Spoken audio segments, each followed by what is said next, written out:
Reza. Pukul 6 pagi terdengar riuh ramai di depan klinik, tempat di mana Reza dirawat. Banyak orang berpakaian serba hitam dengan mobil berjejer terparkir sampai ke bahu jalan.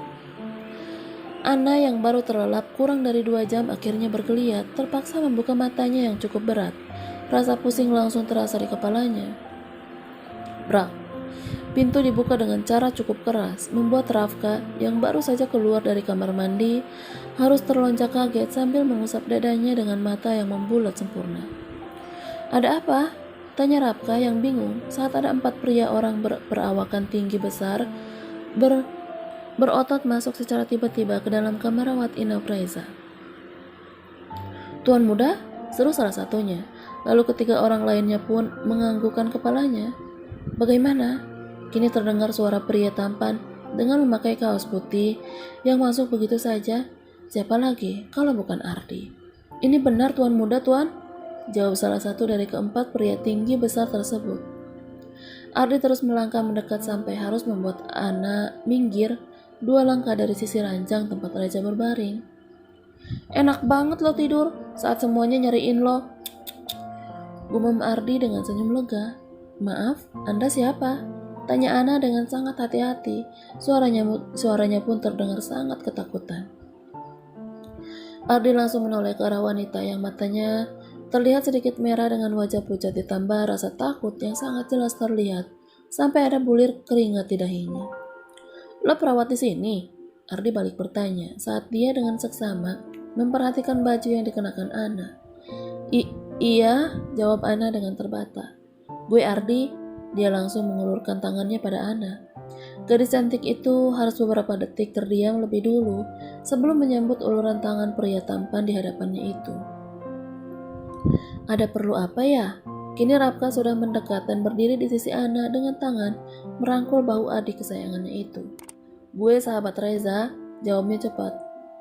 "Oh, Bang Reza ya? Bang Rezanya belum sadar?" sahut Ana sambil melirik ke arah Reza yang masih terpejam. "Sama sekali," Ardi mengernyitkan dahinya. "Tadi sempat sadar hanya minta air," jawab Ana. "Saya sudah periksa semuanya. Ini hanya efek obat, tidak ada yang serius," tambah Ana lagi. Ardi hanya mengangguk sekali lalu melempar pandangannya langsung ke arah Reza. "Bangun woi, mau pulang gak?" bisik Ardi di telinga kanan Reza. Belum ada respon sama sekali dari Reza membuat Ardi menghela nafas. Panjangnya tidak lama, dia merogoh kantong celananya untuk mengambil ponsel miliknya. Setelah memencet beberapa angka di layar benda pipi itu, Ardi langsung meletakkannya di telinga kanannya. "Halo Om," ujarnya. "Sudah Om, Reza ada di sebuah klinik di ujung kota. Tempatnya lumayan jauh dari hotel tempat dia menginap." Ana dan Rafka hanya saling pandang. Rafka langsung mengeratkan rangkulannya di bahu Ana. "Ya Om, belum sadar sepertinya. Belum tahu keadaannya sebenarnya. Om, mungkin nanti Ardi akan bicarakan dengan pihak dokternya." "Pasti Om, Ardi akan lakukan yang terbaik. Ardi akan telepon ke nomor Melisa Om." Ana terus saja memandangi wajah Reza yang pucat namun tetap tampan. Dengan telinganya yang fokus mendengarkan pembicaraan Ardi yang entah dengan siapa dia pun tidak ingin memikirkannya. Perasaan akan berpisah dengan pria yang meneduhkan hatinya itu pun seakan menggelitik perasaannya. "Aku sudah menemukannya dengan keadaan tidak sadar. Bicaralah dengannya Mel," kata Ardi saat menghubungi Melisa. Dengan cepat Ardi langsung meletakkan ponselnya di telinga kanan Reza yang terdengar hanya isak tangis suara wanita itu dari seberang sana yang begitu lirih siapapun yang mendengarnya pasti ikut tenggelam dalam kesedihannya. "Mas, ini aku." "Mas Reza lagi apa? Dengar aku kan? Aku belum tidur, gak ada yang peluk aku Mas." "Mas Reza pulang ya, Ai kangen papanya. Bu juga sama. Hari ini Caca jadwalnya ke rumah sakit, dari kemarin dia demam." "Mas Reza, aku mohon pulang ya. Aku gak mau sendirian kayak gini. Pulang Mas, aku mohon. Buka matamu dan datanglah kepadaku lagi. Ada aku yang selalu menunggumu. Aku tempatmu kembali sejauh apapun kamu pergi. Aku merindukanmu Mas. Aku mencintaimu." Ana menjatuhkan air matanya. Begitu sedih suara tangis wanita yang berbicara kepada pria di hadapannya itu. Terlalu sakit rasanya walau itu hanya sekedar mendengar. Mungkin itu istrinya yang berbicara. Nama yang disebutkan mungkin itu juga anak-anaknya, pikir Ana sambil mengusap air matanya. Ra, suara lirir jelas terdengar walau sangat pelan, membuat Ardi menyunggingkan senyumannya karena merasa lega. Begitupun dengan Rafka, juga si supir, tapi tidak dengan gadis perawat yang masih setia berdiri dekat Reza. Wajahnya berubah sendu dan tidak ada senyum sedikit pun. Mas Reza dengar aku kan? Mas, ayo sadar. Ardi mengalihkan panggilan telepon menjadi panggilan video. Terlihat Melisa dengan wajah sembab dan mata merahnya yang sedang menangis. Reza belum bisa membuka matanya, Mel. Kamu terus saja ajakin ngobrol ya. Titah Ardi sambil memegangi arah layar ponselnya ke hadapan wajah Reza agar Melisa bisa melihat keadaan suaminya. Mas, ayo buka matamu. Lihat aku. Lihat anak-anakmu, Mas. Mereka merindukanmu. Apa Mas Reza nggak kangen sama tangisannya Ayang berisik? Apa Mas Reza nggak kangen gangguin Bu yang tidur terus? Apa Mas Reza nggak kangen sama Cahaya yang katanya suka senyum-senyum kalau Mas Reza bisikin? Mas Reza bangun ya, lalu cepat pulang. Hari ini aku mau ke rumah sakit check up Cahaya. Jangan lupa kalau Jumat ini ada acara akikah anak-anak. Mas Reza harus udah ada di rumah. Harus cepat sadar dan pulang ya. Melisa terus saja berbicara sambil terisak, meluapkan kerinduannya. Ia harus menjeda ucapannya untuk menarik nafasnya terlebih dahulu, lalu melanjutkan ceritanya, memancing Reza agar benar-benar sadar. Ra, ya Mas, aku di sini. Mas Reza dengar aku kan? Jawab Melisa dengan hati lega karena sang suami mulai merespon ucapannya. Ra, buka matamu Mas. Lihat aku di hadapanmu. Ayo Mas. Katakan kekuatan cinta memang tidak ada yang bisa mengalahkan. Hanya dengan ketulusan hati karena sebuah kerinduan mampu menyadarkan Reza dari alam bawah sadarnya. Ra, sakit. Itulah kalimat pertama yang Reza ucapkan yang langsung membuat Melisa kembali histeris. Dadanya terasa sesak saat melihat suami yang selalu dia urus dengan kedua tangannya kini harus menahan sakit sendiri tanpanya jauh darinya. Sabar ya Mas, bisa saya periksa dulu sebentar? Kata seorang dokter yang sudah sedari tadi berdiri di dekat Ana. Baiklah, jawab Ardi. Dia mematikan sambungan teleponnya setelah berbicara dengan Melisa bahwa Reza akan diperiksa lebih dulu dan menjanjikan istri dari sahabatnya itu untuk menelponnya nanti. Seorang dokter wanita setengah baya dengan cekatan langsung memeriksa Reza dibantu oleh perawatnya, yaitu Ana. Ana bertugas untuk menulis semua yang diucapkan oleh dokter, dari mulai hasil tensi darah, cek mata, hingga seluruhnya kini selesai diperiksa. Gimana dok? Tanya Ardi. Tekanan darahnya rendah, bahu kanannya retak, jadi belum bisa bergerak sama sekali. Jawab dokter tersebut. Apa bisa pasien saya bawa pulang ke kota? Dokter hanya menggelengkan kepala. Terlalu berisiko, biarkan pasien dirawat untuk beberapa waktu di sini. Baiklah, Ardi tidak bisa berkata apa-apa lagi. Mungkin nanti bisa dibicarakan lebih dulu dengan keluarga Reza. Untuk saat ini, dia mengikuti saran dokter untuk tetap tinggal di klinik. Saya permisi, pamit sang dokter yang hanya dibalas anggukan dan senyuman sopan dari Ardi. Ana, tolong dijaga pasiennya, jangan terlalu banyak bergerak. Berikan sarapan, kemudian obatnya ya. Titah si dokter lagi yang ternyata bernama Dokter Yanti terlihat dari nama di jubah putih ke seorang dokter. Iya dok, jawab Ana antusias dengan senyum lebar. Ardi kembali mendekat, meski belum membuka matanya secara penuh, tapi setidaknya Reza sudah bangun dari tidur panjangnya. Woi, dengar gue nggak? Kata Ardi yang sudah duduk di sisi ranjang tempat Reza berbaring lemah. Cepat sembuh, kita pulang ya. Reza hanya menatap sendu ke arah Ardi dengan mata berkaca-kaca dan tidak lama setetes air bening jatuh dari ujung matanya. Anak bini lo kangen katanya, lo kangen gak? Goda Ardi sambil terkekeh. Di sini buat beberapa hari dulu, habis itu lanjut pengobatan di kota ya. Reza hanya mengangguk sekali karena sebagian tubuhnya masih terasa sakit. Abang makan dulu ya, biar Ana suapin sedikit demi sedikit, kata Ana sambil memegang semangkuk bubur nasi putih yang diberi kuah sayur. Ardi akhirnya turun dari ranjang membiarkan suster cantik itu mengurus Reza. Gue keluar dulu sebentar ya, gue juga lapar, pamit Ardi sambil terkekeh karena perutnya pun sudah tidak bisa menahan rasa lapar. Ana dengan sikap lembutnya menyuapi Reza sampai beberapa suap. Meski tidak habis, setidaknya bisa untuk meminum obat setelahnya. Sekarang abang minum obat dulu ya. Lagi-lagi Reza hanya diam dan melamun. Pandangannya kosong menerawang jauh pada keluarga kecilnya.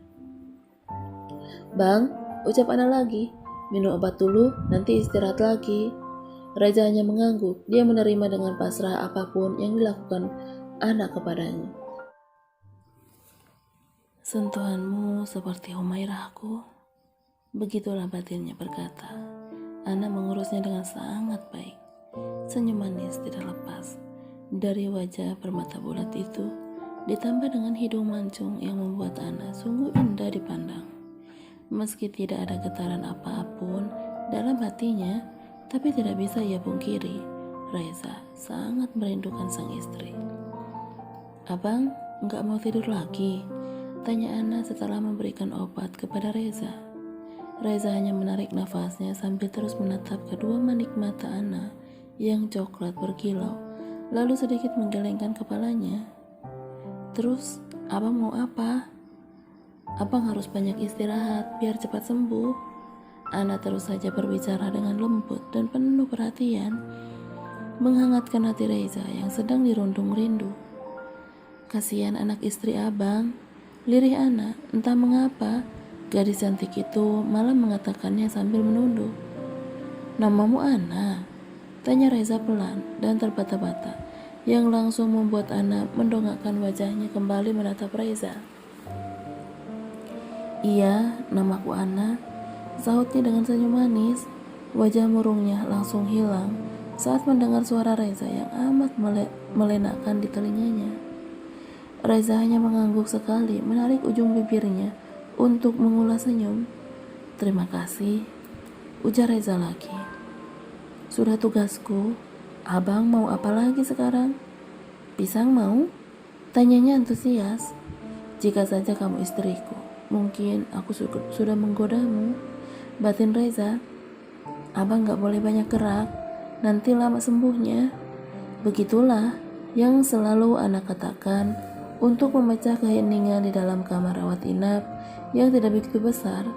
Tak ada siapapun di sana karena Rafka pamit untuk kembali ke rumah, sedangkan supir yang menabrak Reza tidak tahu keberadaannya usai dibawa Ardi dan kedua orang berbaju hitam. Air. Oh, abang haus ya? Tunggu, biar Ana ambilkan. Reza menyesap air putih hangat dari dalam gelas beling yang cukup besar hingga habis setengahnya. Wih, udah melek sempurna nih kayaknya, goda Ardi saat datang dengan menenteng bungkusan berisi buah dan camilan. Lapar nggak lo? Gue bawa makanan. Suscan, kalau mau ambil aja ya, kata Ardi menawarkan isi dalam bungkusan tersebut yang sudah dia letakkan di atas nakas. Apa Suscan? Tanya Ana bingung. Suster cantik, kekeh Ardi, namun dibalas dengan bibir senyum oleh Ana. Reza yang melihat perubahan raut wajah Ana hanya bisa mengulum senyum. Halo Ai, ulu-ulu, naganya Papa Eja yang sekarang lagi bonyok, maksimal, ejek Ardi sambil memegang benda pipi di hadapan wajahnya. Kangen Papa nggak? Papanya nggak pulang ya? Ardi terus saja menggoda Ai lewat sambungan video call. Dia sedang menjahili Reza yang sedang gelisah, namun tidak berdaya.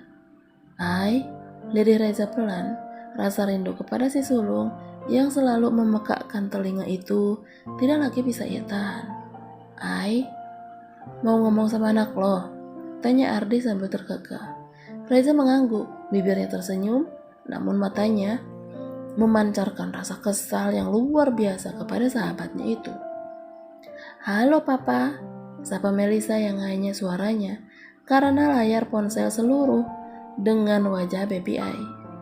Papa sembuh belum? Ayo, bilang papa kalau Ai kangen. Ai, papa kangen Ai, sahut Reza pelan. Mas, gimana kabarnya? Kini layar ponsel berganti dengan wajah Melisa dengan rambut yang masih sedikit basah. Reza langsung tersenyum menggoda. Aku mau ke rumah sakit 2 jam lagi. Reza hanya mengangguk, matanya fokus menatap pemairahnya yang belum bisa ia rangkul saat ini. Hati-hati, mana Cahaya? Mbak, Cahaya bawa kemari? Teriak Melisa memanggil suster dan Cahaya di kamar sebelah. Tunggu ya mas, Bu lagi main sama Amira. Ai baru bangun nih, bareng sama Caca, kata Melisa sambil menunggu si bungsu datang. Diserahkannya Ai kepada suster untuk bergantian menyapa Reza. Ayo, sapa papanya. Papa lagi sakit, belum bisa pulang. Juga antar Cahaya check up. Enggak apa-apa ya, hari ini sama mama aja dulu, kata Melisa.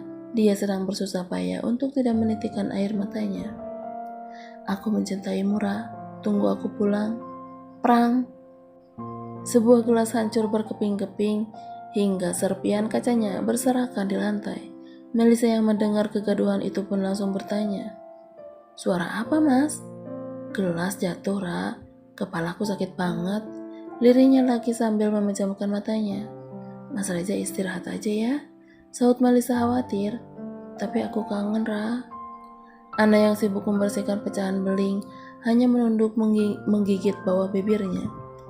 Tangannya yang bergetar saat memunguti serpihan beling akhirnya melukai jari manisnya. Au! Pakiknya yang langsung membuat Reza dan Ardi menoleh secara bersamaan. Kenapa, An? Tanya kedua pria itu berbarengan. Ah, gak apa-apa, cuma luka kecil. Permisi, pamit Ana sambil membawa pecahan gelas tadi. Suster ya mas?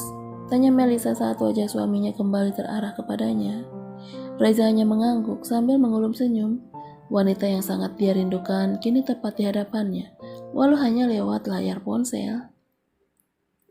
Kamu jangan cantik-cantik ya ke rumah sakitnya, nanti banyak yang lirik, goda Reza. Mas Reza tuh lagi sakit begitu aja masih ganteng. Melisa balas menggoda suaminya. Jangan nakal ya di sana. Entah itu permintaan atau ancaman yang dilayangkan Melisa kepada Reza. Suaminya yang tersenyum kecil. Aku punya kamu sama 3 anak itu udah banyak banget, Ra. Goda Reza. Mas Reza harus istirahat full. 1 minggu lagi acara akikah anak-anak. Lusa juga dokter Risa menikah. Ah, iya. Aku ada janji mau kasih kado pernikahan untuknya, kata Reza sedih. Kado apa? Jiwa penasaran langsung menyeruak di hati ibu 3 anak itu. Apartemen, sahut Reza. Ya, dia memang sudah menyiapkan hadiah itu sejak awal, tahu sahabatnya akan menikah. Ya udah, makanya sembuh. Terus pulang, sebentar lagi aku buka segel loh, gegah Melisa. Woi, ada jomblo lagi denger nih, teriak Ardi yang langsung mengundang gelak tawa dari Melisa dan Reza. Melisa, dengan menggunakan dress selutut bermotif polkadot, ibu muda itu pun melangkah santai melewati lorong rumah sakit dengan menggendong si bungsu dalam dekapannya ditemani suster dan mama mertuanya. Kini mereka sudah sampai di depan ruangan depan pintu bercat putih bersih. Ceklek. Silakan masuk. Seorang suster langsung mempersilahkan ketiga wanita itu untuk menemui dokter yang akan memeriksa Cahaya. Selamat siang, sapa dokter yang menggantikan dokter Risa. Siang dokter, jawab Mama dan Melisa. Duh cantiknya, kata si dokter sambil meraih Cahaya dari Melisa. Sama ibu dokter dulu ya, kita periksa. Dokter perempuan dengan perawakan berisi itu dengan sangat cekatan, namun hati-hati memeriksa seluruh tubuh mungil Cahaya, cucu perempuan satu-satunya Rahardian sang pemilik rumah sakit. Gimana dok? Tanya Mama. Bagus, warna kebiruannya juga berangsur memudar ya. Apa masih sesak napas jika menyusu langsung? Tanya dokter kepada Melisa. Harus pelan-pelan, kalau ASI-nya banyak pasti nangis, jawab Melisa. Detak jantungnya belum begitu normal. Lalu, masih harus menjalani rawat jalan, kata dokter tersebut. Melisa hanya menghela napas beratnya. Dia sangat berharap buah hatinya bisa sembuh dengan cepat. Akhirnya pupus kembali. Yang sabar ya. Mama mengusap punggung Melisa dengan pelan untuk menguatkan. Iya mah, sahutnya lirih sambil menciumi pipi cahaya yang sudah terlihat bulat. Setelah pemeriksaan lengkap selesai, ketiganya pun kembali pulang. Di dalam mobil keduanya hanya mengobrol hal ringan, sampai pada saat dering ponsel Melisa terdengar dari dalam tasnya. Halo, Ra, udah pulang belum? Tanya Reza. Udah, lagi di jalan. Mama ada. Melisa langsung menyerahkan ponselnya kepada Mama, yang disambut dengan senyum hangat khas orang tua. Keduanya mengobrol panjang lebar. Mama banyak menitipkan pesan kepada anak sulungnya itu, sampai pada ponsel pun kembali kepadanya. Mas, udah baikan belum? Tanya Melisa masih khawatir. Bagaimanapun, dia tidak bisa melakukan apa-apa untuk sang suami yang jauh di sana. Baik, Ra. Syukurlah kalau begitu. Melisa menghembuskan nafasnya lega. Atas bawah baik, tapi yang tengah cenut-cenut, Ra, bisikan pelan.